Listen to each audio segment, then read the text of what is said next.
Hello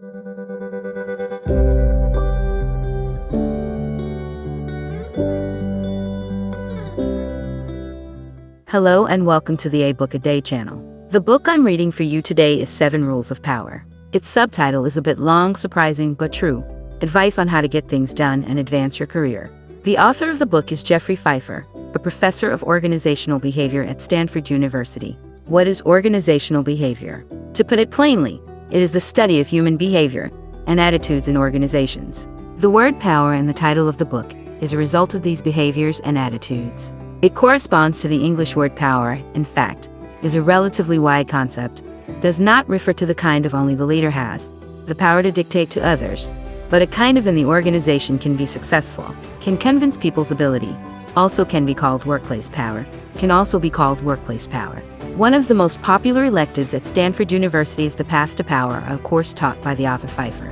It's about why we need power in the workplace and how to get and keep it. This book can be seen as a distillation of that course. Many Stanford students say that this class really helped them make sense of the world they've been in. However, there are also students who come to the class as a curiosity, thinking, I'm just going to do what I have to do to make a living. I'm not interested in power. The author tells us that he once met a student outside of school who had taken his class, and the student said that he found the class to be quite useful to him. Useful in that it convinced him that he didn't want to do what he was taught in the class. Later, when he and his classmates set up an investment company, they decided to keep the concentration of power to a minimum. The author said to the student, that's good too. When people know the path to power, of course they can decide that they don't want to go in that direction. Coincidentally, a few years later, the author bumped into the student again and asked, how's the investment company coming along?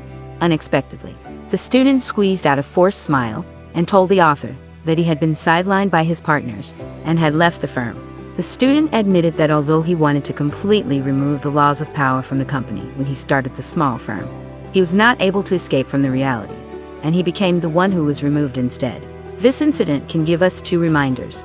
First, in the workplace, power is a tool for survival, even if you don't want to move up the ladder, but just want to survive and live well. You have to have power in the workplace. Second, power is the armor of defense. Even if you don't want to use those laws of power, but there is no guarantee that others will use them. You should at least know what they are doing so you don't get yourself in trouble. In fact, there is a 3rd rule, but this is not what the story can tell us. But more people who have learned the author's power evolution theory feedback to the author. That is, power is the ability to leverage. The author has conducted executive training courses in 28 countries and provided consulting services to many organizations. There are a lot of people who were originally on the fringe of the organization, after using the author to teach them those methods to enhance the power of the workplace. Their role is more valued, their opinions are more respected, and gradually become an important figure in the team or organization. The author said that although he would like to attribute all these to himself, he must admit that these people actually had a very good educational background, very strong ability. Only before by some external conditions, or their own personality to the constraints. For example, some of them were younger and less senior. Some of them were the few black women in the company. Some of them were obsequious and looked down on themselves, and so on. So there are a lot of things that they could have accomplished, but couldn't because of low power in the workplace, low regard, lack of opportunities, and lack of resources. What this book, Power Evolution, is trying to do is to provide these excellent people with a leverage of ability, so that their ability and efforts can be fully utilized and even magnified several times, so as to achieve the achievements they deserve. You may have sensed that just now I have been giving you a psychological massage, telling you why you should attach importance to power in the workplace, and not to reject it. Next, in the main part of today's reading, we'll talk about how to enhance your power in the workplace.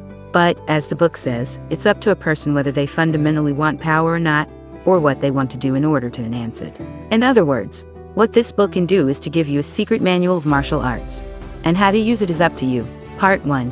How to improve your own power in the workplace. From this book we can see that this is a process of breaking and then building. So let's start by saying what things to break. The first thing to break is the imposter syndrome. You may have heard this term before. It's a psychological term.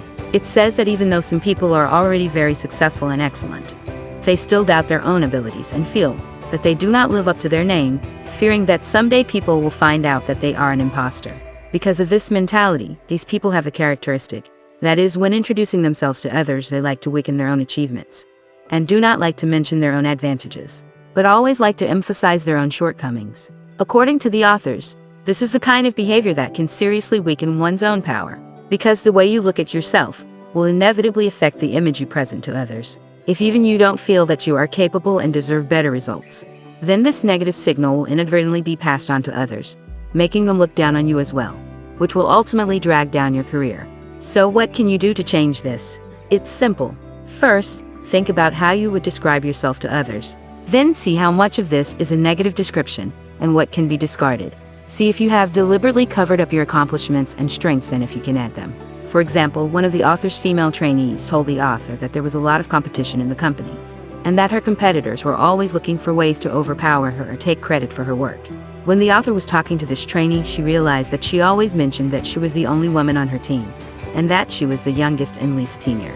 The author then reminded her, "I know these are facts, but I could describe you in 3 more completely different ways, and that is, you are the only one on your team who has an MBA from a top business school.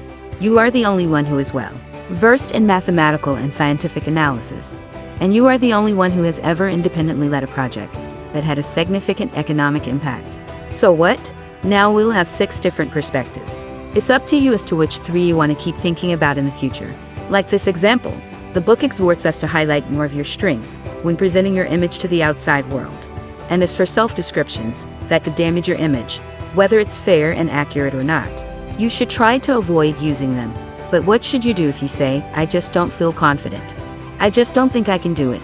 One way the authors give is to focus on someone in a higher position than yourself and think about how they differ from yourself. You will find that many people are not as well educated as you are, and have not accomplished more than you have at your age.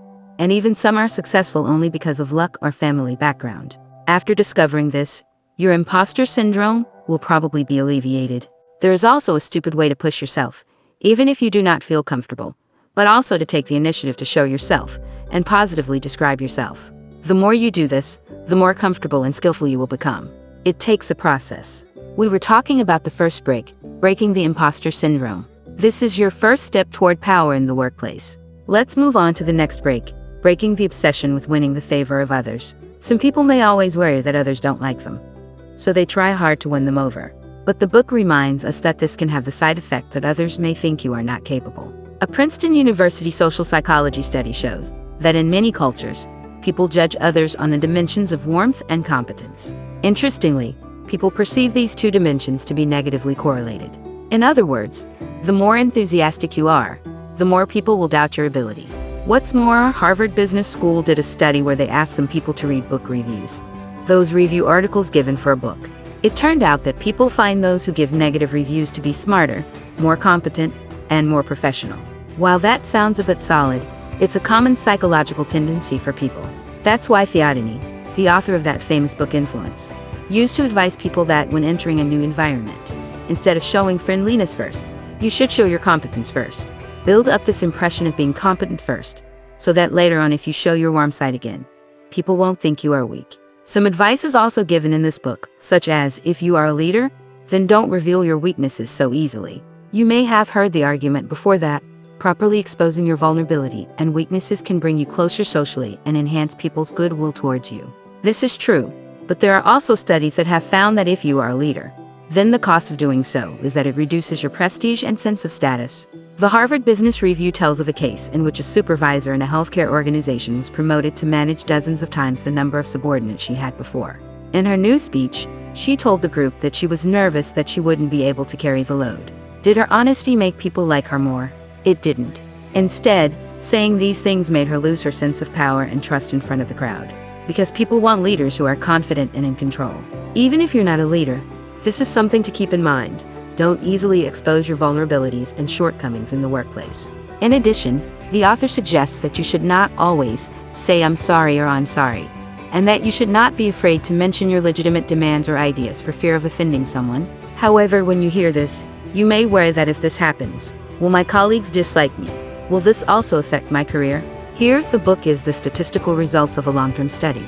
The study was on the effect of affability, also called pleasantness, on a person's career success. It was found that affability negatively affects pay for all people, with men being affected more severely than women. This is because those who care about their affability may prioritize this over their career goals, and so are more likely to miss out on some great opportunities to advance their careers. And the opposite of affinity is dictatorial. That is, the degree to which a person is self-motivated and self-centered. Research at the University of California, Berkeley, found that dictativeness has no effect on power advancement. It neither helps nor hurts. This is because dictativeness can cause two counteracting effects. On the one hand, dictatorial people will engage in more dominant, aggressive behavior, which can help them rise in power and status. On the other hand, dictatorial people engage in less generosity and group behavior, which in turn negatively affects the attainment of power. By the definition in the study, dictatorial means exactly that a person doesn't care at all about how he or she will affect others. The authors say that if this doesn't even have an effect on power, then it's all the more reason why we don't actually have to worry too much about how much other people's liking or disliking of ourselves will affect our careers. As important as social relationships are, we shouldn't let that desire to be liked override what we really want to do, at the expense of our own interests and planning. Okay, so we've just talked about breaking the obsession with winning people's favor. Let's move on to another breaking the mold. Why does breaking the mold bring power? Many psychological studies have shown that people subconsciously believe that only those with power can break the rules. So when a person does something that goes against the norm, that person appears more empowered in the eyes of others. And this sense of power that breaking the rules gives you can sometimes really give you substantial opportunities. The book talks about such an incident. One of the author's female students at Stanford University wanted to attend a high-profile dinner to expand her network, but the dinner was by invitation only, and a student like her with no name recognition would never be invited. At that moment, she remembered her experience of contributing to Forbes magazine once, so she emailed the dinner organizer, said she was a contributor to Forbes magazine, didn't say she was a student, and then directly asked if she could attend the dinner. Surprisingly, they did offer her 2 dinner venues to choose from. Then she purposely waited 48 hours before replying, telling the other party that she was unavailable on Friday and could only attend the one on Saturday. Later, after successfully getting the invitation, she even took her boyfriend directly to the dinner party. And although the person who greeted her was a bit surprised, he let them both in. As you can see, the series of tiny actions taken by this female student were the kind of actions that one would think would be unlikely from someone who is a nobody. This sent a power signal to the organizers, making them feel that this person should be quite important, and that really gave her the opportunity she wanted. Another advantage of breaking the mold is that it catches the other side off guard. It's kind of like the surprise tactic on the battlefield. The political scientist Tofter wrote a book called Winning with Weakness, which says that when the weaker of the two sides in a battle goes off the beaten path, i.e. employs non-traditional tactics, their chances of winning increase by anywhere from 29% to 64%. In real life, there are benefits to employing such surprise tactics, because sometimes the other party may not have time to think it through before agreeing to you, or not reacting to stop you. For example, Jason Calacanis, the famous angel investor and author of a book we unpacked called Rich People Thinking, had a change in his family when he was in college and was really broke, so he ran to the dean of the college, went straight into the dean's office without an appointment, and told him about his situation. The dean was surprised. He hadn't thought of such a situation, and could only react on the spot, helping to contact the business school's computer lab and giving Calacanis a part-time job that paid well. The advantage of surprise tactics is not only that it takes advantage of people's vulnerability, but also because it does affect people's emotions and cognition. Some scholars have explained the neurobiological mechanism behind this. Surprise stops the human brain for 1/25 of a second. Then, it triggers extreme curiosity, where people try to figure out what's going on. In other words, unexpected events make people pay attention and satisfy their curiosity. So if you want to make an impression on someone, you can also try to do an out-of-the-box move to pluck the string of surprise in the other person's brain. There are many more specific examples of breaking the mold in the book. Overall, however, I think it can really be summarized in 2 sentences. The first one is, what you have nothing to lose, try boldly. There are some things that you try, and the worst that can happen is that you get rejected, so why not give it a try? The second sentence is, if you are not forbidden to do something, you should make up for it after the fact. There are some things that you feel may to the team, for their own are very beneficial, but no one has tried before. Then the author's advice is that, as long as no one said that this cannot be done, then let it go directly to do, even after the fact, and then ask for forgiveness. It is better than a missed opportunity. However, many people are still afraid of breaking the rules. The author also gives some persuasion. He said, if the existing rules can let you win, then you try to comply with and maintain it. But often, especially in an organization. The so-called rules are tilted in favor of the rule makers, the groups that are in an advantageous position. If this is the case, then why do we have to follow rules that put us at a disadvantage? If you trap yourself in those societal expectations and rules that are not in your favor, you are actually bowing to an unjust fate with a bleak future and few opportunities. So the author says, you can break all the rules, but there is only one. The rule that makes you break the rules. You must follow. Part 2. Okay, just now we have talked about the broken and the first broken and then build. And then talk about the build. First of all, to enhance their own power in the workplace, we need to consciously establish a high power stance. What is meant by a high power stance? From the book, we can summarize the 3 aspects of image posture, body posture, and language posture. Image posture mainly refers to the way you dress. You can think about what signals you want to send to others through your image, and then change the way you dress in that direction. Easier still, find a benchmark for yourself, and emulate what that person wears. Let's talk about body posture. Body gestures that send out high power signals include using more hand gestures when speaking, stretching your posture, and moving closer to the other person, looking at them more with your eyes. Verbal gestures include higher volume, shorter sentences, more succinct expressions, more unrestrained laughter, and less vulnerable language such as a little slightly. A few other points that are quite interesting are interrupting at the right time, apologizing less often, and selectively showing anger about things. However, while these points may help you exert stronger influence on the other person, they may also cost you some goodwill, so you can choose to use them depending on your primary purpose at the time. In his book, the author specifically emphasizes using anger as an emotion. He believes that displaying anger is a brilliant power play. This is because studies have shown that people subconsciously feel that those who express anger are stronger and smarter.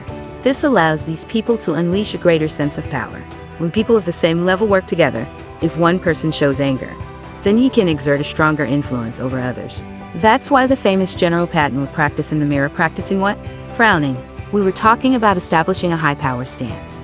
Let's move on to the next stance, building a strong personal brand. Why do we need to do this? Because, on the way to cultivating power, you have to make people remember you, and when they do, they will choose you at the critical moment. The establishment of a personal brand, in essence, is the most prominent advantages of your body to carry out into the brand identity, so that others are more likely to remember you. Specifically, how to do it. First, you can associate yourself with some notable people and organizations. For example, if you are friends with a famous person, then you can tell others about it. Studies have shown that if a person has friends of prominent status, then others will also assume that the person is more capable in his or her own right. There's a famous story about an acquaintance who once tried to get Baron Rothschild to lend himself a loan. The great man first refused the request, but then said, "But I can walk arm in arm with you through the halls of the stock exchange, and before long there will be a lot of people clamoring to give you a loan." This speaks to the fact that a friend's status and reputation can influence someone's judgment of you. In addition, if you have graduated from a prestigious school, or if you have worked in a famous company and participated in important projects, these can also become your brand identity. Moreover, it can be useful when you are looking for some key opportunities for yourself. For example, as we mentioned earlier, the author Schoolgirl, when trying to get herself a spot at a dinner party, said that she was a Forbes contributor. And every opportunity you get with these initial labels becomes a new label that helps you get more opportunities. The book calls this the flywheel effect in personal branding. What I just said is brand identity. In addition to this, you also need your own brand statement. To put it bluntly, is to tell your own story. One of the most basic stories that we all need is your self-presentation. The book gives a basic template, which is to start with 2 or 3 sentences explaining your expertise and accomplishments, and then find a way to tie that in with some of your own journey. For example, there's Walker, the founder of a brand whose company specializes in beauty care products for people of color. He would always tell people about how he himself, as a person of color, has very hard hair, so he used to shave and always get razor bumps, which was very torturous. So he set his mind on making care products for people of color, which led to his successful business later on. Walker's story fits the idea of a typical hero's journey story, where a person gets into trouble, then he struggles, he breaks through, he gets out of the trouble, and reaps personal growth. Such stories are naturally engaging, enjoyable, and memorable. That's why the author also suggests that we tell more such stories. In addition to the basic story of self-introduction, we also need to tell stories about our own accomplishments. The author calls this hard work and credit. There is an example in the book. Deborah Liu, the former deputy director of marketing at Facebook, is a woman. She used to think that actions speak louder than words, so she just worked hard. When she first joined Facebook, she developed a program that was actually a precursor to the company's later gaming business and credit segment, which contributed about 15% of the company's profits.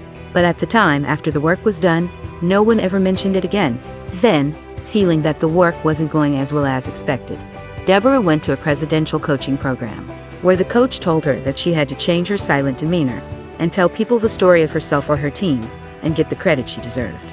Later, Deborah spearheaded a new project about placing ads on mobile apps. It was a small project, but it was hard to do because they had so few resources at hand. So Deborah put this project into a bigger story and told everyone that she and her team were tackling the problem of mobile cash, which would have a significant impact on the future of the company. She relied on this story to pull resources to the team, and even found Zuckerberg to peddle the idea. Later, the project was made, and that turned into a new story. A small team accomplishes something at a critical moment, a story that fits into the hero's journey category. This time, Deborah and her team had learned that they had to be bold enough to spread their story, and so it went on to be widely circulated in Facebook, inspiring many more teams. However, there are still a lot of people who don't want to tell their story because they feel it's self-promoting and not humble. Deborah used to feel the same way, but she changed her mind because she gave new meaning to telling your brand story. Once she met another woman who was too shy to tell her story, she encouraged her by saying, "You should think differently. You're not trying to sell anything. You're making your boss and your colleagues more aware of your role, and you're helping your team get the recognition and resources they deserve. If you don't tell your story, will someone else tell it for you?" Well, what we have just said is to build a strong personal brand. Next, let's talk about the last standing, to establish a wider social network. The importance of networking obviously goes without saying. An effective social network can create a virtuous cycle. It allows you to be seen and valued by more people, which in turn enhances your power and status. And the enhancement of power and status will make the maintenance of interpersonal relationships easier. There are a few suggestions in the book about how to efficiently expand your network. The first is to pay attention to your weak connections. Weak is the weakest of the weak. Weak connections refers to those casual acquaintances in our lives. Socioeconomists have done a study, examined the experience of more than 200 job seekers, and found that most of the jobs are not through the formal channels such as the submission of resumes, but through the informal information provided by the social relations. And many of them are from some of their casual acquaintances. That is, the weak connection. The author reminds us that compared with the strong connections of friends, family, and colleagues, those weak connections often have different backgrounds, experiences, and circles from ours, so by making good use of these weak connections, we are more likely to come into contact with broader perspectives, information, and opportunities, and may even realize a circle jump. Another suggestion about building connections is to become a structural whole. What does it mean to be a structural whole? Simply put, it means that there's no connection between two networks. So structurally speaking, there is a hole here. This is called a structural hole. For example, in a company, there is a structural hole between departments. If you can connect two departments, you occupy this structural hole. Further up the hierarchy, there can be structural holes between companies and between industries. The bigger the structural hole you occupy, and the greater the distance between the connected networks, the greater the benefit it brings. Beyond these, then there are some common reminders. For example, if you're hoping to get someone to help you, you can't give a generalized request. You have to make it less of a brainstorming exercise the more specific you are with your request. And the more precise and relevant your reasons are, the quicker someone can understand what they should do to help you, and how to connect you with useful resources. Also, dedicate time each week to social management of your contacts. While online connections are not as good as offline, they are better than none. Maintaining a relationship, especially a weak connection, doesn't really require intensive or deep contact. Even if it's just a casual chat about what's going on, sharing an interesting article on a common topic for both parties, or a few comments on an Instagram post and birthday greetings, it can be very effective. Well, these are the highlights of what I want to share with you in this 7 Rules of Power. To summarize, this book tells us that power is not a dark art. In the workplace, it can be a tool for survival, armor for defense, and a lever for competence. Today we are mainly talking about how to improve their own power in the workplace. This is a process of breaking and then establishing. Broken mainly refers to break the imposter syndrome, to break the obsession to win the favor of others, and to break the routine. Establishment refers to establishing a high power stance, building a strong personal brand, and building a wider social network. In addition to this, the last 2 chapters of the book also talk about how to keep the power and use it if you already have it. For those of you who are interested, you can click on the ebook at the end of the manuscript for an expanded read. One thing that today's book tells us is that the ability to gain power is not a gift, but a skill that can be developed later in life. Of course, there will be those who feel that these skills are insincere pretenses, but the author sees them as a tactic. In the world of power, a person can be unwilling to network, unwilling to sell himself, believing that you reap what you sow. But it does not mean that his competitors will be the same way, and they may do everything possible to expand their power. So even if a person doesn't want to use these techniques on their own, it's necessary to understand them. And if you choose to try to get power for yourself, you don't have to feel bad about it because, in the words of the author, if we want power to be used for good, we have to get more good people to use it. The most crucial connotation of the so-called striving for one's own power is that even in the face of countless objections, setbacks, and failures, one should still be determined to make what one wants to do happen by all means. Whether or not one possesses this kind of will determines whether or not one can climb to the peak of power. Congratulations, you finished listening to another book.